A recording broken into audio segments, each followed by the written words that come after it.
Parties. You know, they're not just a setting in a movie to show how extroverted the main character is. They can really exist, and you can be the badass host who makes them happen. Parties can be so much fun, seriously. If you just use these 6 essential ingredients, you can make a night at your house more fun than any bar and any club. Number 1, people. You need people for a party, otherwise you're just alone in a room with a bunch of lights and music. Now, making friends as an adult is harder than coming up with a clever simile. I recommend inviting friends from high school or college or coworkers you like. Sometimes you can make friends in random places like video game stores, libraries, the gym, the beach, online sometimes. You know, just look around, you know. I always try to get at least 8 people for parties. With 8 people, it starts to feel not awkward and the entire party usually just sits in one group. With like 13 people, it starts to feel pretty good and you can kind of have multiple activities and conversations happening at the same time. My last party was super good. We got over 20 people and you know, when you get that many people, you feel cooler than a snowman in a Tesla. It's just awesome. Ideally, you want people who already know each other because if you just invite a bunch of individuals who all know you but they don't know each other, everyone's just too awkward and they won't be able to break the ice. The best case scenario is if you just happen to know like 20 plus people who all happen to know and like each other, but I mean like come on, who's got that many mutual friends? So I like to invite small pockets of people who know each other, like one group of 4 who know each other, a group of 2, a group of 3, a group of 5, a group of 4, you know, and that way everyone will have someone to talk to and they won't just awkwardly be in the corner too scared to chat with anyone. Also, if you notice anyone doing that, don't be afraid to introduce them to your friend. Just go up to them and be like, hey, yo, what's up, paper elephant? This is my friend, the fire alien. And, you know, we met in art school and, you know, just kind of go with the flow. Most of my friends are artists, so it kind of easily gives us all something to talk about. So, if you can kind of get some friends together who all have a mutual hobby or something like that, that can help a lot too. One trick that I also do that helps me get more people is I tell my friends, feel free to bring any friends. Sometimes I have my friends ask if they can bring their girlfriends or boyfriends, and I'm always like, of course. That way, I don't need to actually know that many people. If you just have like 12 friends and then let's say half of them bring one person, then you're up to 18. I always host parties on Saturday nights because that's when most people are free, and I try to invite them 1 to 2 weeks before the party date. If you invite them over 2 weeks in advance, it's just way too far back and people will just forget about it, or they'll not know if they're busy then. If you give them less than 1 week, I find that they always have plans already. One day before the party, just send them a friendly reminder like, hey, see you tomorrow, or hey, I'm super excited for tomorrow or something, or do you have any controllers or something like that, you know? I also always invite people via direct message, never ever through a post in like a group chat or like a Discord or anything like that because people never respond and they just don't read it. And I don't even blame them, those chats have way too many messages anyway. When people ask me what time to arrive, I always tell them the same time. One thing I've considered doing is that if I know someone is always going to show up late, I could trick them and give them an earlier time. So let's say if the party starts at 7, I tell everyone it starts at 7, but then I could tell the one person who's always late to come at 6:30. I've thought of doing that, but you know, I've never done it before just because it feels like dishonest and like manipulative. Like, I'd rather just be honest, and if they're late, they're late. I like to make a note on my phone with a list of people, and I categorize them under uninvited, invited, yes, no, and maybe. That way I can keep track of how many people I've invited, and I don't accidentally invite someone twice or on 2 different apps. That would be pretty awkward. One thing that you're gonna have to keep in mind is this mystical force that I've titled the Universal Law of Flaking. The Universal Law of Flaking states that you should always expect 1/4 to 1/2 of the people who said yes to flake. Not the number of people who you invited, but the number of people who said yes. So let's say you're throwing a party and you got 20 people to say yes. You should expect 10 to 15 people to actually come. One last thing I want to talk about on the topic of people is that make sure you just invite nice people who are kind and won't mess it up by being toxic.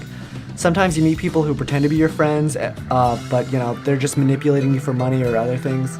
So it might be a bit hard to tell who's a real friend and who's a fake ass friend, so just, you know, watch out, use your best judgment, just try to, you know, just do your best. There's not really an exact science, I don't think, but you know, you just gotta kind of keep your eyes peeled, and if you have like a feeling like this person's not a real friend, they're just like kind of using me, then just don't invite them to shit because they're not like a real friend, you know? Like, I wouldn't go to them and be like, yo, you are a fake friend, and like tell them that they suck unless they did something really horrible to you. Like, I would just like stop inviting them to stuff. Number 2, activities. Make sure that there's a lot of activities to do at your party. Once I was at this party and there was literally nothing to do besides getting wasted, and at that time I didn't drink, so I was so unbelievably bored. I've got a Switch, so I like to set up video games at my parties like Smash Bros, Jackbox, Mario Kart, Stick Fight, Ultimate Chicken Horse, and Towerfall and Duck Game are also really fun, simple games. Obviously, multiplayer games are the way to go. It'd be pretty, they should go without saying, but it'd be pretty lame if you just played a freaking single player game while your friends watch at a party. Make sure that they're really easy to pick up and learn, and have short rounds so people can start and stop playing easily.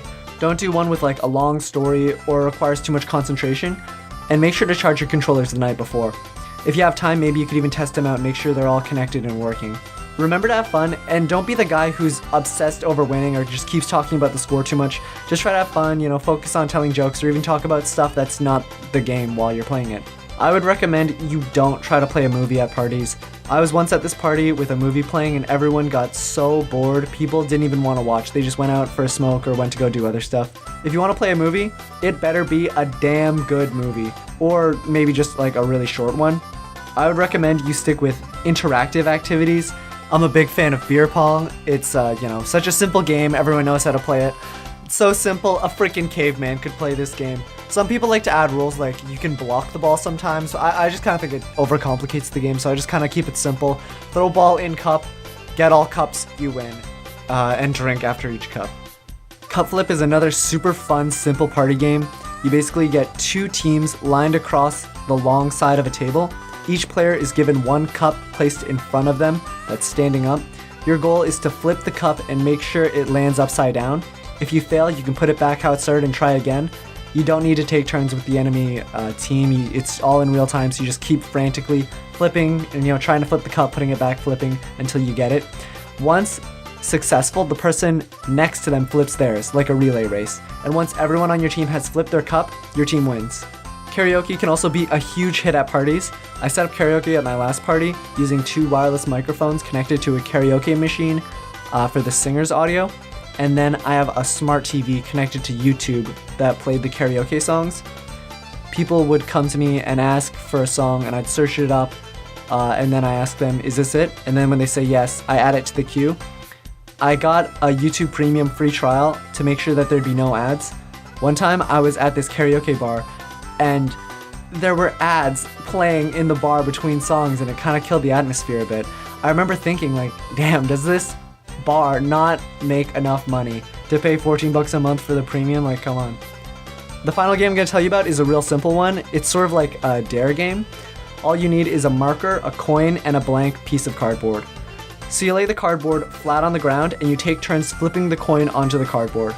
If it lands on an empty space, you can draw a shape like a circle or a star or a cock, and you write a dare like take a shot or do 5 push-ups or something like that. The next person goes, and if the coin lands on your shape, they have to do that dare. If it lands on an empty space, then they write their own dare. And you just keep going until the board's filled up. One time I wrote, call a parent and tell them you love them. One girl got it, and then she called her mom and told her she loved her. And then her mom said, you're drunk. And everyone laughed, and she responded, just because I am doesn't mean it's not true. And then the second girl, she landed on it. She called her mom, said, I love you. And then her mom said, I love you too. And then everyone said, aw. And it was like this super cute, wholesome moment. It was awesome. And don't forget the best activity of all.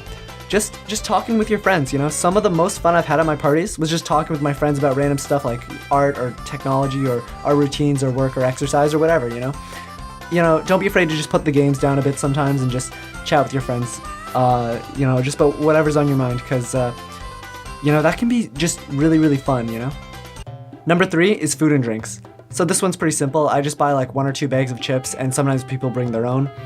We always end up with way too much. I like pouring the chips into a bowl because I feel like it's more inviting than putting your hand into like a mysterious dark bag. And like 2 people can eat from 1 bowl of chips, but 2 people can't stick their arm into a bag of chips. I know it's kind of dumb because like who the hell is going to put like a loaded mousetrap into a bag of chips? Obviously, the chips are going to be in a bag of chips, but I just feel like being able to see the chips just makes it more inviting. I doubt anyone's gonna walk out of your party. If you do have bags on the table, but I think putting it into a bowl is just a little better, you know? For drinks, I always have alcoholic and non-alcoholic options for the homies who don't drink. If someone asks what they should bring, I just tell them they can bring a bag of chips if they like, or a snack or something, and if they're gonna drink, they can bring some liquor that they like, and then, we can all share. We always end up with way more booze than needed, and if we ever did run out, I guess we could just order some on a delivery app mid-party. About an hour or two into the party, I like to order pizza. I order 1 large pizza for every 3 people, and round up if there's a number not divisible by 3. So if there's 12 people, I order 4. If there's 20 people, I order 7. Then I pay for it, and then the day after the party, I ask people if they can e-transfer me $10. If you want to be perfect, you can just take the price of the pizza and then divide it by the number of guests to get the exact amount everyone needs to give you. If someone doesn't pay, I don't hassle them. Like, sometimes I end up paying like $20 or $40 while the guests only pay $10.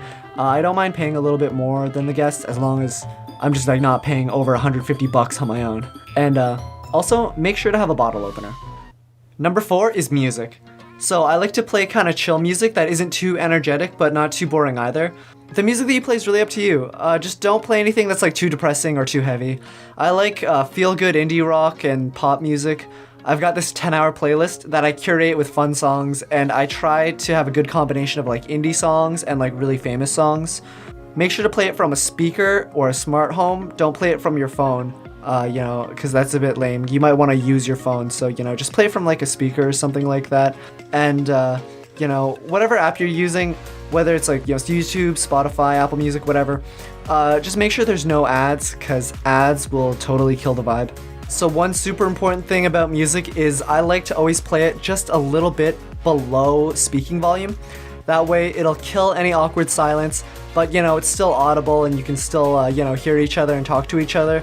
Man, you go to any club out there and the music is so freaking loud, you gotta put your mouth right next to your friend's ear and scream into their ear if you want them to hear you. You gotta talk like a YouTube kids channel. Like, it's so lame. You can have a really sick party with music that's just a nice, decent volume, not too loud. And then, as things kind of get louder and louder and you can't hear the music anymore, you just manually turn up the music throughout the night.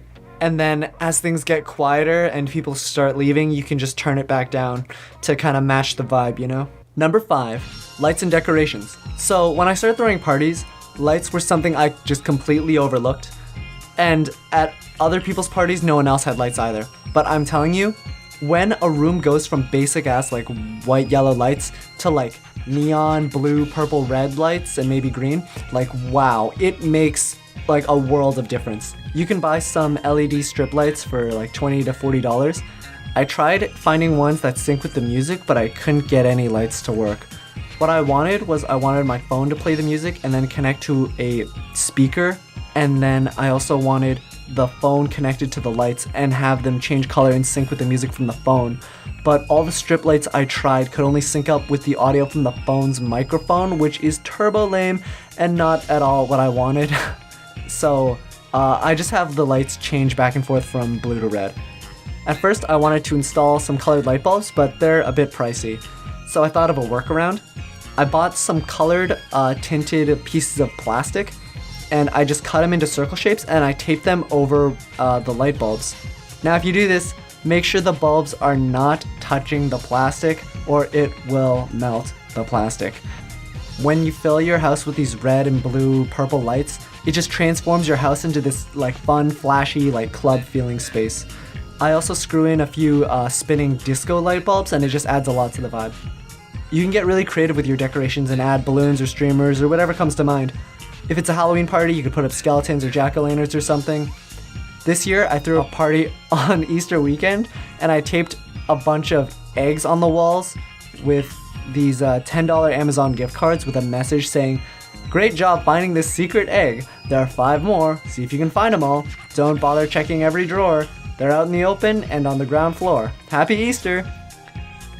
These eggs were just completely out in the open. They were not hidden at all. I was trying to be like Mr. Beast and just kind of put this like kind of little gift hidden around the place and see if people find it. but not a single egg was taken off the walls, so that idea was just a total bust. If you do something like that, I recommend you just tell the guests, hey, there's a bunch of eggs around the place with money, so go find them. So yeah, just remember, like, lighting is super important. Like, when you go to a nightclub, you know, are you gonna see white, yellow lights? Nah, it's gonna be blue, purple, you know, some colored neon lights. So try to get some cool colored lights, you know, because it really makes a difference. Number 6, space.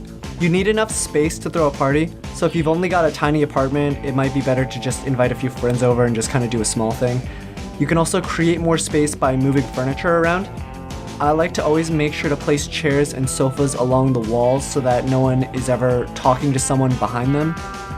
When I'm not throwing a party, I normally have an exercise bike in front of my TV, but it takes up way too much space, so I just put it outside, allowing me to fit some more chairs. There's normally open space in the kitchen for cooking and an island in front of the TV.